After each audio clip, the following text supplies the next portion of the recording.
असत वस्तु की तो सत्ता नहीं है और सत का अभाव नहीं है।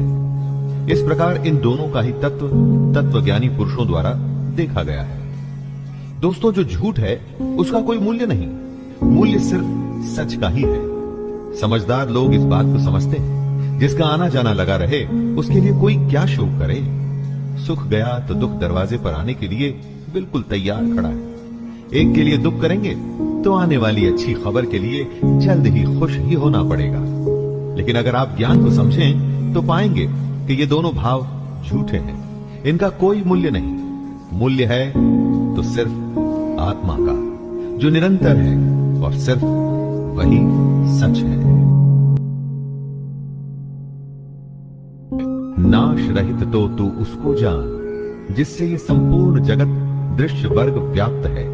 इस अविनाशी का विनाश करने में कोई भी समर्थ नहीं है।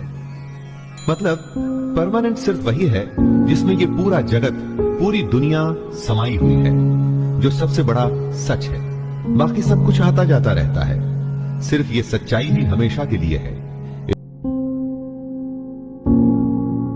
हमारी आत्मा ही दुनिया की सबसे बड़ी सच्चाई है। यही आत्मा हमारे भीतर है, और जब ये आत्मा बाहर है तो पूरी दुनिया जो हमें दिखती है ना, वो भी इसी में समाई हुई है। सबसे बड़ी सच्चाई है हमारी आत्मा, जो मरती नहीं। बाकी सब कुछ हमारा शरीर या हमारे भाव हैं, जो मर जाते हैं। कृष्ण कहते हैं, हे भरतवंशी अर्जुन, तू युद्ध कर, क्योंकि ये आत्मा अमर है, इसका मरना संभव नहीं, इसीलिए इसे सबसे बड़ी सच्चाई कहा गया है। कृष्ण का कहना है कि शरीर नाशवान है और आत्मा अमर है, और वही सच्चाई है, तो शोक किस बात का करना।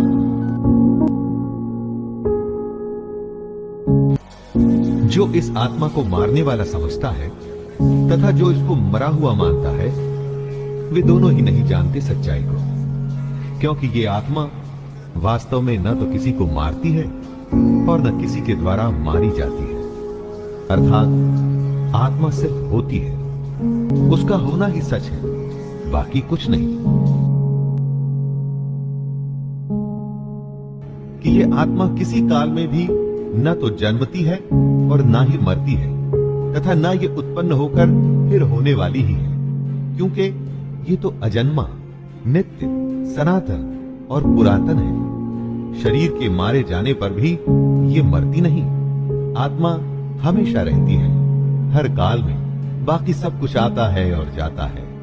आत्मा कल, आज और कल हमेशा रहेगी।